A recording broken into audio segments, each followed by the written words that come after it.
ప్రభునందు ప్రియులైన మీకందరికీ యేసుక్రీస్తు ప్రభువారి నామములో శుభవందనాలు తెలియజేస్తూ ఉన్నాం.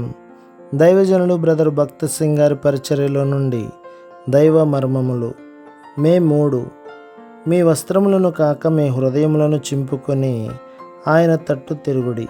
యోవేలు గ్రంథం 2వ అధ్యాయం 13వ వచనం.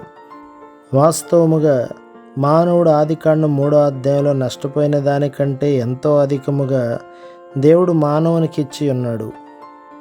దేవుడు ఈ సమకూర్చు కార్యమును శిలువ శక్తి ద్వారా ఆరంభించెను. కలువరి శిలువలో మనకు బయలుపడు ఆయన కృప సహాయం వలననే ప్రతి పాపి మరియు ప్రతి విశ్వాస యొక్క నష్టము సమకూర్చబడగలదు. దయచేసి నిన్ను నీవు నిజముగా పరీక్షించుకొని దేవునికి నీ జీవితం ఏదో ఒక విధానములో ప్రయోజనకరముగా ఉన్నదనియు నీ జీవితమును ప్రభువు ఉపయోగించుకొనుచున్నాడని చెప్పగలవా? పాపము వలన వచ్చిన ప్రతి నష్టము సమకూర్చబడగలదు.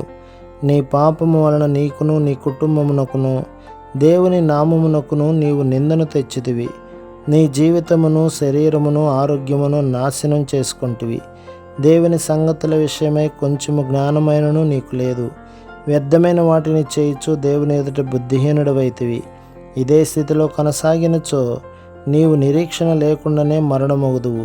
నీవు మార్పు చెందుటకు ఇష్టపడుచున్నావా? నీ పాపములు క్షమించబడుటకు ఇష్టపడుచున్నావా?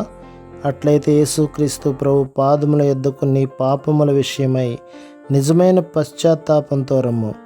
ఈ దినముననే ఆయన నీ పాపములను క్షమించి నిన్ను సంపూర్ణంగా మార్చివేయును. నశించిన నిన్ను వెదకి రక్షించుటకే యేసుక్రీస్తు ప్రభు ఈ లోకమునకు వచ్చి మరణించి తిరిగి లేచెను. ఇన్ని సంవత్సరములు నీ జీవితమును వ్యర్థపరచితివి. ఇప్పుడైనను నీవు క్రీస్తు ప్రభువును రక్షకునిగా అంగీకరించినచో నష్టమంతయు సమకూర్చబడి నీవు దేవునితో జతపనివాడవు కాగలవు. కొరింథీయులకు రాసిన మొదటి పత్రిక 3వ అధ్యాయం 9వ వచనం. ప్రభు మిమ్మును మీ కుటుంబమును మీ సంఘమును దీవించి ఆశీర్వదించునుగాక. ఆమేన్.